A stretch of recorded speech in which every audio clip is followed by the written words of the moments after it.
Hey everybody, welcome to Garden Time with Belle. I am coming to you from my mid-Missouri garden. I happen to garden in a zone 6.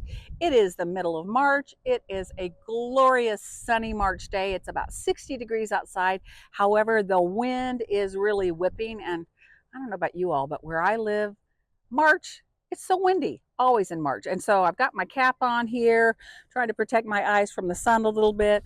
I hope my mic won't pick up the wind sound, so bear with me. But I've got a couple of projects that I want to share with you today that are perfect to be doing in March where I live.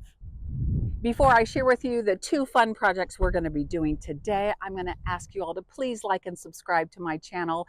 It helps me grow my channel, it helps me reach more gardeners, and hopefully it gives me a way to connect with more gardeners so that you all can be a part of the process. I love it when people leave me comments or suggestions or ideas, because I don't care if you are a brand new gardener or you're somebody like me that's been gardening for decades.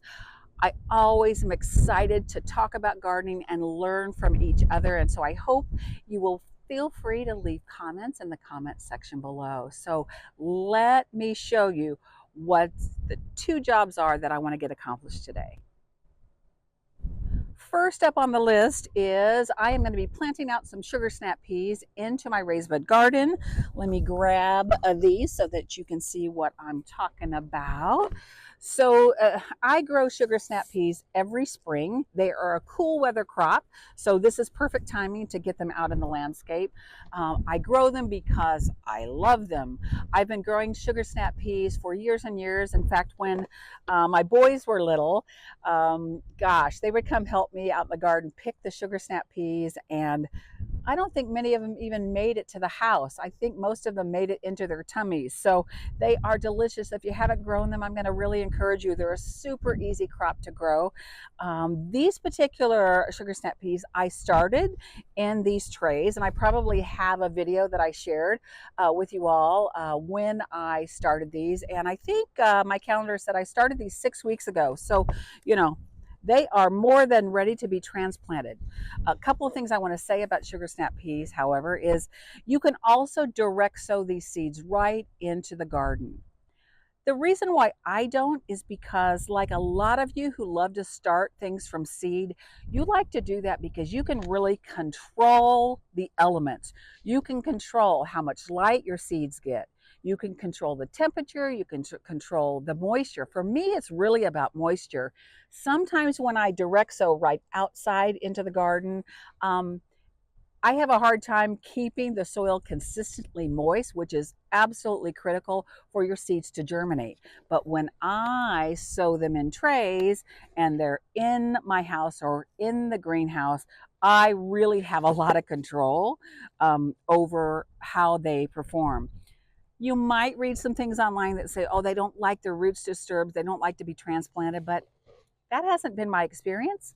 You do you, direct sow them if you want to, but I have pretty good luck with getting them to about this size and then transplanting them. So that's first on the list. So I'm going to take you out into the raised bed garden in just a minute.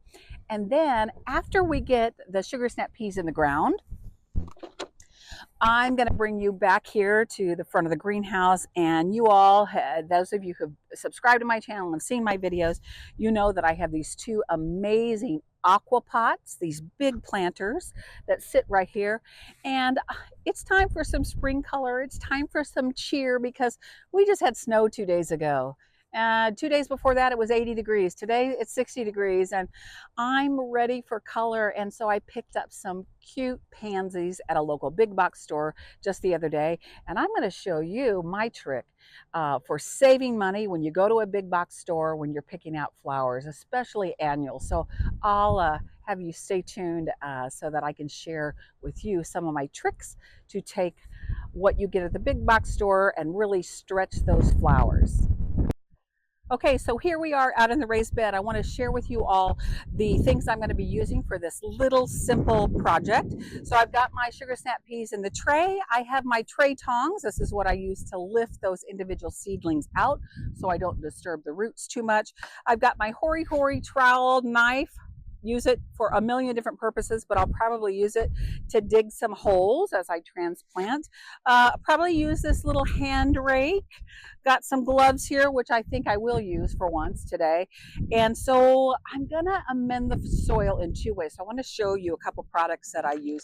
You've seen these before from me, but for most everything in my vegetable herb garden, I will use Espoma Organic Garden Tone. It's a really nice slow release fertilizer. So probably when I create the holes, I'll throw a little bit of this slow release fertilizer down below so that those roots can grab onto it and get growing. And then I think today I'm going to top dress. After I get the seedlings in the ground, I'm going to put a nice fine layer of this wonderful Espoma product. Again, this is an organic compost. It's called Land and Sea compost. This is very hard for me to find in bulk here in mid-Missouri where I live. So I just order it online from Greenhouse Megastore. I have found they have some of the best sales, and they deliver right to my door. And if you could see in my garage right now, oh my gosh, between the compost and the Espoma potting mix that I have and all the other wonderful amendments, I have bags and bags and bags that have been delivered in the garage just waiting to be used this season. Okay, so what I think I'll do is I'm going to bring the camera in and try to get a close-up. These are the two beds that I'm going to be planting my sugar snap peas in. I'm going to put a dozen on this side in this long skinny bed and a dozen on that side. And the idea here is they're going to grow up this trellis. These are just wonderful cattle panels that we use for our climbing things in the garden. They're super sturdy.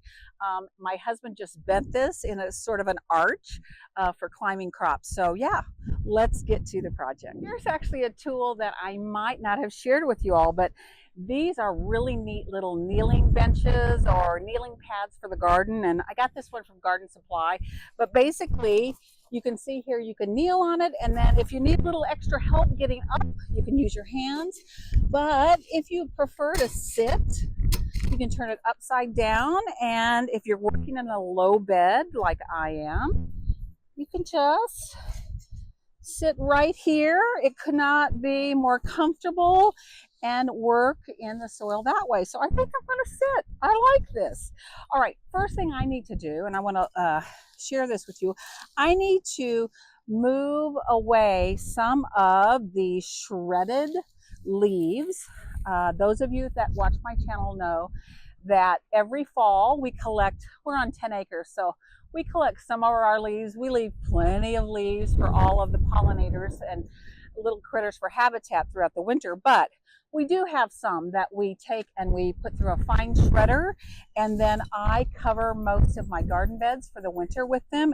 It acts as a great mulch, and eventually these very finely shredded leaves work into the soil and add more organic matter. But for planting purposes, I am just going to take some of this away so that I can see the actual soil underneath. We do like this so that we get down to that beautiful, healthy black soil. Ooh, I see there is a weed that popped up over the winter.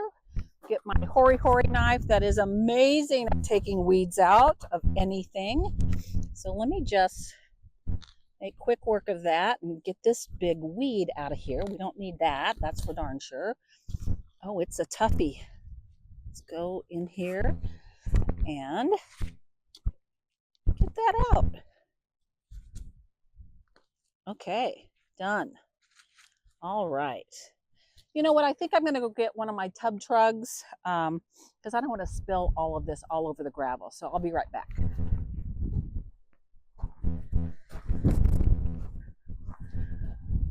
So pretty funny. I keep adding more garden supplies, tub trugs. Amazing, come in all kinds of fun colors. I have this one and a much bigger one. I use them all the time. They're super lightweight, they're bendable. So I'm just going to use this to collect some of this mulch that I had on here for winter and move some of this out of the way so that we can get our sugar snap peas in the ground. And After they're in the ground, as I mentioned, I'm going to add a nice layer of new, fresh, organic land and sea compost to top off the beds and add more organic matter and nutrition to the soil. So once this is done, I'll show you the next step. Okay, get this out of the way. All right, so I sowed 24 seeds and they all germinated, which was wonderful. And so I think what I'm going to do is put 12 on this side and 12 plants on that side. And I think I'm going to use these uprights as my marker. I think this is probably, let's see, let me measure it. That's about 6 inches in between. So I'm going to space these every 6 inches. So I'm going to start my first hole right about here. So I'm going to just go down the line here and make a small hole. So I'll do that, come back, and then I'm going to put in some garden tone fertilizer in the holes to receive the plants.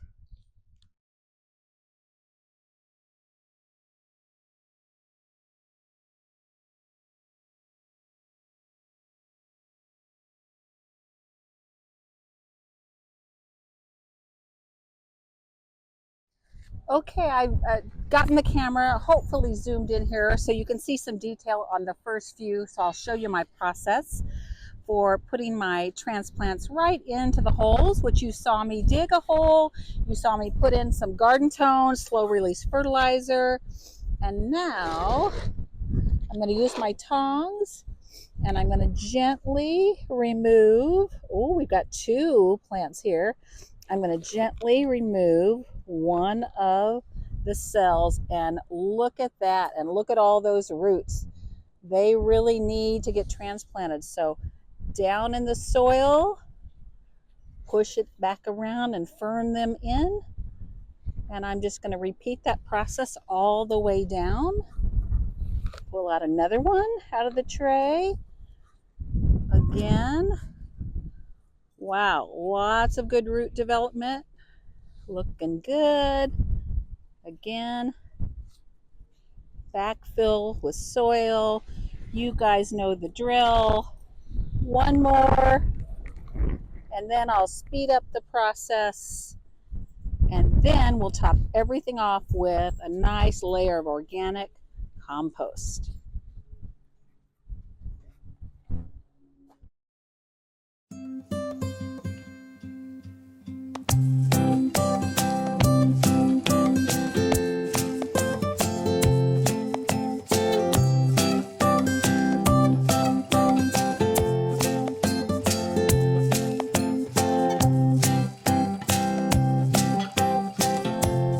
Okay, so now I'm going to put a light layer of this organic land and sea compost on top just to give them some extra organic matter and nutrition.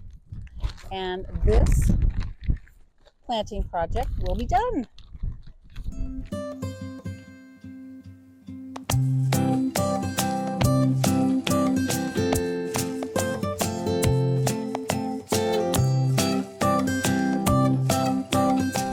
So I've moved over to this other long, narrow raised bed, and I'm just going to repeat the same process that I did on that side. I'll speed up the camera a little bit so you can see the process once again. And then the only other thing I need to do is after I get this row planted, I'm going to give them a good drink, water them in with the hose, and then this first project of 2 is complete.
right, final step is to water my sugar snap peas in.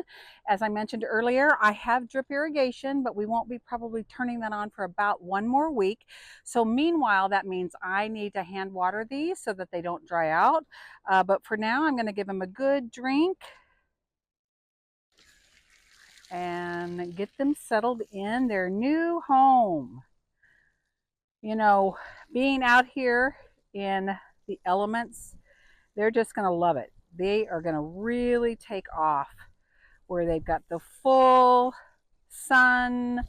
One thing I didn't mention to you all is you want to harden off your seedlings, and that simply means you want to have them spend some time outside, whether it's outside of your greenhouse or outside of your home. If you're growing off plants in there, you want them to be outside in the shade for a little bit, then the next day in a little bit sun, and then maybe one more day in more sun, so that they don't get shocked when they come outside like they're going to be now.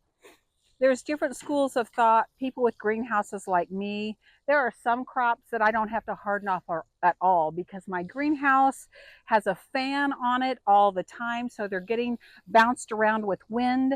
It also, in the summer and spring, I have my windows to the greenhouse open, so it gets lots of breeze, and it gets a lot of sunlight. But just to be safe, I did harden off these, like I mentioned to you, off and on for about 3 days so that hopefully they won't be too shocked by being transplanted into their new place to grow.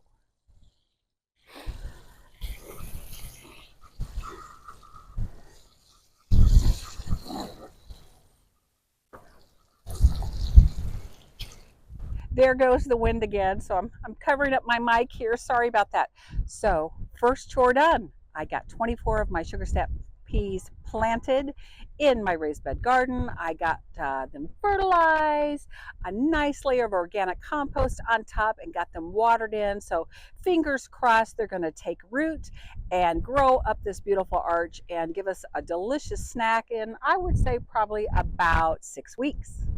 All right, we've only got one more garden project left, and so I thought we would head towards my greenhouse because, as you know, I'm going to be potting up my big, beautiful aquapot planters with some beautiful annuals that I picked up at the big box store. And I'm going to take you inside the greenhouse first because I want to show you the lovely bright yellow pansies that just say spring that I'm going to be putting in these two pots over here. But we're going to go inside the greenhouse because I want to show you what they look like and give you a little trick that I use to stretch my plants farther. So let's step inside the greenhouse. Look at all the beauties in here. Oh, I tell you what, I am so ready for color. I've got loads of color in my greenhouse, as you can see, but I'm ready for color outside. And aren't these just adorable? These are the bright, happy, cheerful yellow pansies that are going to go out in those aquapots. So let me turn the camera around here and I'm going to show you my trick for stretching these pansies a long way. So on a recent trip to my local Home Depot, I was on the hunt for some bright yellow pansies, which I found, but I also wanted purple pansies because I think purple and yellow, the combination is gorgeous, blue and yellow. And I think because blue and yellow and purple and yellow are sort of opposite on the color wheel, and that's why they go together so well. But anyways, and I really wanted individual pansies. So I was hoping to get little ones like in a 6 or an 8 cell little, how they sell them, but they didn't have any. All they had individually were pansies in like quart-sized containers. And, they were big, but they weren't huge. And each one of those was going to be like $5. And I needed I was hoping to put like between 6 and 8 in each one of my pots out front, and then have them fill in. And that would have been I couldn't spend that kind of money. Like, that just didn't seem smart to me. So instead, I just found these yellow ones already potted up. And so what I like to do is I like to bring home pots of annuals from the big box stores if I'm not growing them myself. and tease them apart and see how many plants came in this pot. And then we'll plant them individually out in the aqua pot. So I have no idea, honestly, how many plants are in here because I really didn't take the time. I was in too big of a hurry the other day at Home Depot. I didn't really count. So you're going to learn right along with me. I mean, it's going to be the big reveal. So I'm going to take these out of here. I'm going to separate them out on the tray. We'll count them and then we'll get to planting. All right. So let's get after it. I'm going to slowly tap, tap, tap. Okay, there we go. And let's see how many individual plants we have. I'm going to use my Hori Hori knife. This has got a serrated edge and a really sharp edge, and it makes quick work of separating out plants. So let's see what I can discover. How many do we have? Oh boy. Well, here we go. Let's give it a try.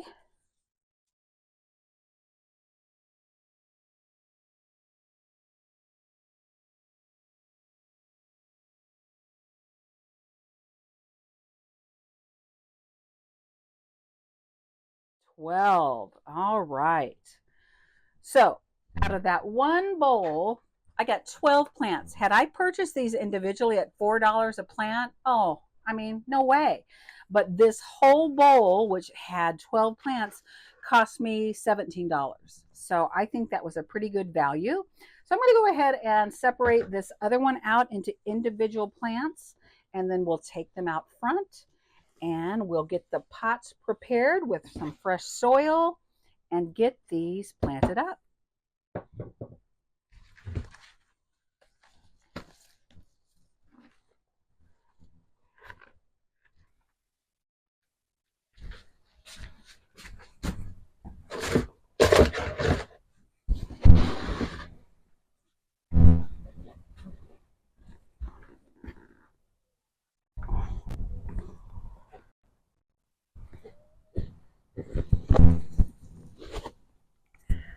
Those of you who follow my channel have seen these beautiful aqua pots. I have 3 of them on my property. I have 2 here in front of the greenhouse, and I have 1 on my back patio. And I'll put a link in the description below if you're not familiar with aqua pots, but they are basically an amazing invention. They are self-watering containers. Down below in the bottom, there is a 3-gallon vessel that holds the water, and there is a little telescoping tube that comes up from the bottom, and this is where you put your water in to keep your plants moist and healthy. The other thing I want to share with you is that I know that there are some gardening influencers that would say, oh, you need to start with brand new fresh soil every season. But for a lot of us, that absolutely isn't in our budget to swap out all this soil every year for fresh. So I know that this was fresh soil last year. So what I did before I got the camera out is I removed about 1/3 of the soil, and that's a fair amount.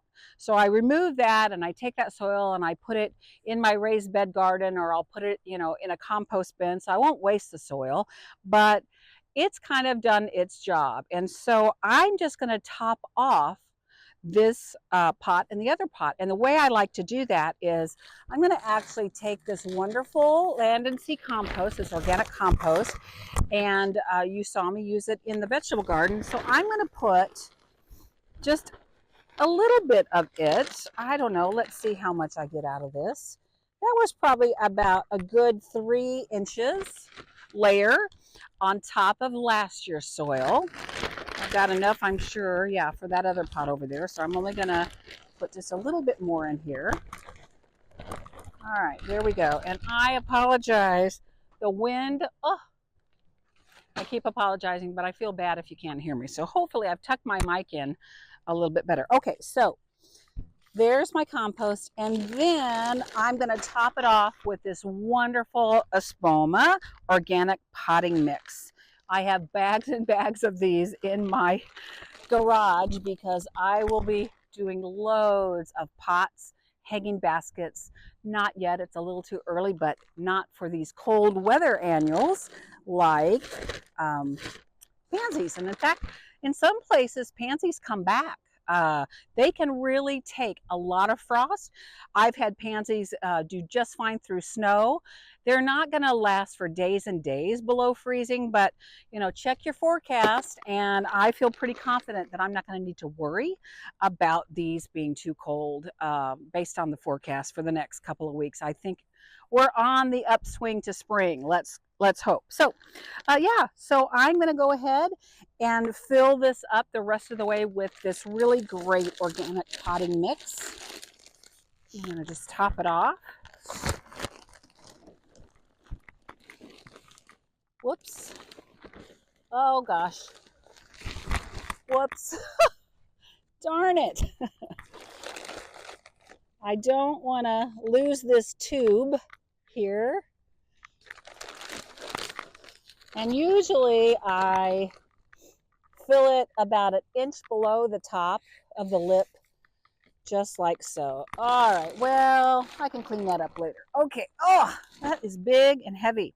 All right, I am not going to add fertilizer to the soil because these beautiful yellow pansies will only be in these pots for about 6 weeks. Because 6 weeks from now, or 7, I don't know, I have to look at the calendar, but at that point, they're going to be coming out because they like cold weather, and it's going to be starting to get warm in early May. They're going to be taken out, and some beautiful geraniums I'm growing from seed. Some coral geraniums are going to fill the pot.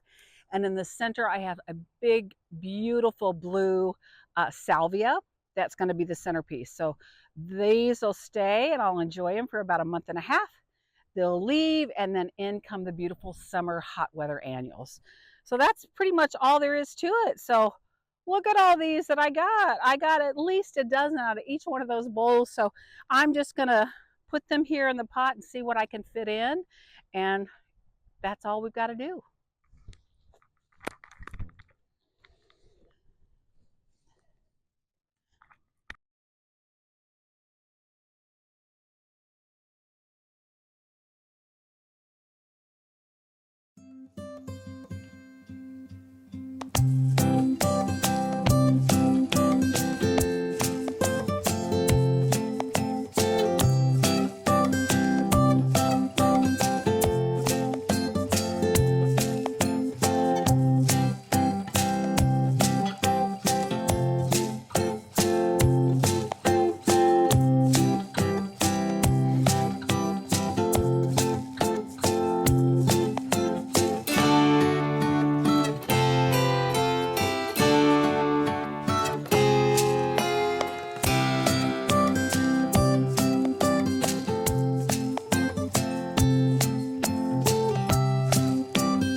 Well, thank you all so much for hanging out with me today. I got my pansies planted in these 2 pots, and don't they look so pretty and cheerful?